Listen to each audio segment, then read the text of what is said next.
ದಶರಥಃ ರಾಮಂ ಯೌವರಾಜ್ಯೆ ಸಂಯೋಕ್ತುಂ ಐಚ್ಛತ್ ಅಂತ ಒಂದು ಪ್ರಯೋಗ. ವಾಲ್ಮೀಕಿ ರಾಮಾಯಣದಲ್ಲಿ ಬಾಲಕಾಂಡದಲ್ಲಿ ಮೊದಲನೇ ಸರ್ಗದಲ್ಲಿ 21ನೇ ಶ್ಲೋಕದಲ್ಲಿ ಪೂರ್ವಾರ್ಧದಲ್ಲಿ ಆ ಥರ ಕಂಡು ಬರುತ್ತೆ. ಈ ಎಲ್ಲ ಗುಣಗಳಿಂದ ಕೂಡಿದ ರಾಮನಿಗೆ ಯುವರಾಜ ಪದವಿಯಲ್ಲಿ ಪಟ್ಟಾಭಿಷೇಕ ಮಾಡಬೇಕು, ಅವನನ್ನು ಯುವರಾಜನನ್ನಾಗಿ ಮಾಡಬೇಕು, ಅವನಿಗೆ ಯುವರಾಜ ಪದವಿಯನ್ನು ಕೊಡಬೇಕು ಅಂತ ದಶರಥ ರಾಜ ಆಲೋಚನೆ ಮಾಡಿದ ಅಂತ ಅಲ್ಲಿ ಪ್ರಯೋಗ. ಹೀಗೆ ವಾಯುಸ್ತುತಿಯಲ್ಲೂ ಕೂಡ ತಾವತ್ಯ ಯೋಜಿತೃತ್ಯ ಕಿಮೋದ ಭಗವನ್ ರಾಜಸೂಯಾಶ್ವಮೇಧೆ, ಭೀಮಸೇನನೇ ನೀನು ಮಾಡಿದ ಕರ್ಮದಿಂದ, ಜರಾಸಂಧನ ಸಂಹಾರ ಅನ್ನೋ ಕರ್ಮದಿಂದ ಎಷ್ಟು ತೃಪ್ತಿ ಆಯಿತು ಕೃಷ್ಣನಿಗೆ. ಅಲ್ಲಿ ಕರ್ಮಣಿ ಪ್ರಯೋಗ ಇದೆ. ತೃಪ್ತಿಯಿಂದ ಹೊಂದಿಸಲ್ಪಟ್ಟನು ಅಂತ ಹೀಗಲ್ಲಿ ಪ್ರಯೋಗ ಇದೆ. ಅಂದರೆ ತೃಪ್ತಿಯನ್ನು ಹೊಂದಿಸು ಅನ್ನೋದು ಕರ್ತರಿ ಪ್ರಯೋಗ. ತೃಪ್ತಿಂ ಯೋಜಯತಿ ಅದು ಕರ್ತರಿ ಪ್ರಯೋಗ. ಭೀಮಸೇನ ಕೃಷ್ಣಂ ತೃಪ್ತ್ಯಾ ಯೋಜಯತಿ, ನಾನು ತೃಪ್ತಿಂ ಯೋಜಯತಿ ಅಂತ ಹೇಳಿದೆ, ತೃಪ್ತಿಂ ಅಲ್ಲ, ತೃಪ್ತ್ಯಾ ಯೋಜಯತಿ.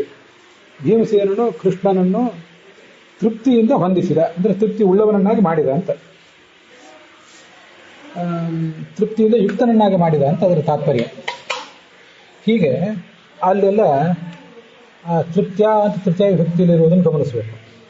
ಇಲ್ಲಿ ವಾಲ್ಮೀಕಿ ರಾಮಾಯಣದಲ್ಲಿ ಯೌವರಾಜ್ಯೇನ ಅಂತ ಇರುವುದನ್ನು ಗಮನಿಸಬೇಕು. ಇಲ್ಲಿ ಸಂಯೋಕ್ತ ಮತ್ತು ಸಂಬಂಧ ಉಪಸರ್ಗ ಇದೆ, ಅಲ್ಲಿ ಇಲ್ಲ, ಇಷ್ಟೇ ವ್ಯತ್ಯಾಸ. ನಾವೆಲ್ಲ ಇದನ್ನು ಒಂದು ವೇಳೆ ಕನ್ನಡದಲ್ಲಿ ಪ್ರಯೋಗ ಮಾಡುವುದಾಗಿದ್ದರೆ ಕೊಡುವುದು ಅಂತ ಪ್ರಯೋಗ ಮಾಡ್ತೀವಿ, ಹೊಂದಿಸುವುದು ನಾವು ಪ್ರಯೋಗ ಮಾಡುವುದಿಲ್ಲ. ಆದರೆ ಅಲ್ಲಿ ಕೊಡುವುದು ಅಂತಲಕ್ಕೂ ಹೊಂದಿಸುವುದು ಅಂತಲಕ್ಕೂ ಅರ್ಥ ಒಂದೇ. ಈ ಥರದ್ದು ಭಾಷೆ ಸೌಂದರ್ಯ ದೃಷ್ಟಿಯಿಂದ ಇದೊಂದು ಥರದ ಪ್ರಯೋಗ. ಭೀಮಸೇನ ಕೃಷ್ಣಂ ತೃಪ್ತ್ಯ ಅಯೋಜಯತ್,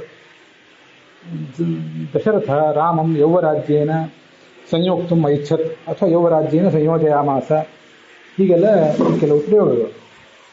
ಈ ಥರ ನಾವು ವ್ಯವಹಾರದಲ್ಲಿ ಕೂಡ ಸ್ಟ್ಯಾಂಡರ್ಡ್ ಪ್ರಯೋಗಗಳು ರಾಮಾಯಣ ಮಹಾಭಾರತಾದಿಗಳಲ್ಲಿ ಏನು ಬಂದಿವೆ ಆ ಥರದ ಪ್ರಯೋಗಗಳನ್ನು ವ್ಯವಹಾರದಲ್ಲಿ ಕೂಡ ಕೇವಲ ಕೊಡುವುದು ಅಂತಿಷ್ಟೇ ಪ್ರಯೋಗ ಮಾಡುವುದನ್ನು ಬಿಟ್ಟು ಇಂಥ ಪ್ರಯೋಗಗಳನ್ನು ಮಾಡುವುದನ್ನು ಅಭ್ಯಾಸ ಮಾಡಿಕೊಳ್ಬೇಕು.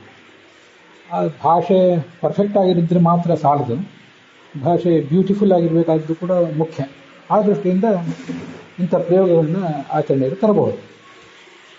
ಅಲ್ಲಿ ಕೊಡುವ ವ್ಯಕ್ತಿ ಭೀಮಸೇನ ಮತ್ತು ದಶರಥ, ತಗೊಳ್ಳುವ ವ್ಯಕ್ತಿ ರಾಮ ಮತ್ತು ಕೃಷ್ಣ. ಆ ಗುಣವಾಚಕ ಶಬ್ದ ಏನಿದೆ ತೃಪ್ತಿ ಮತ್ತು ಯೌವರಾಜ್ಯ ಅವೆರಡೂ ಕೂಡ ತೃತೀಯ ವಿಭಕ್ತಿಯಲ್ಲಿ ಇಟ್ಟಿದ್ದಾರೆ.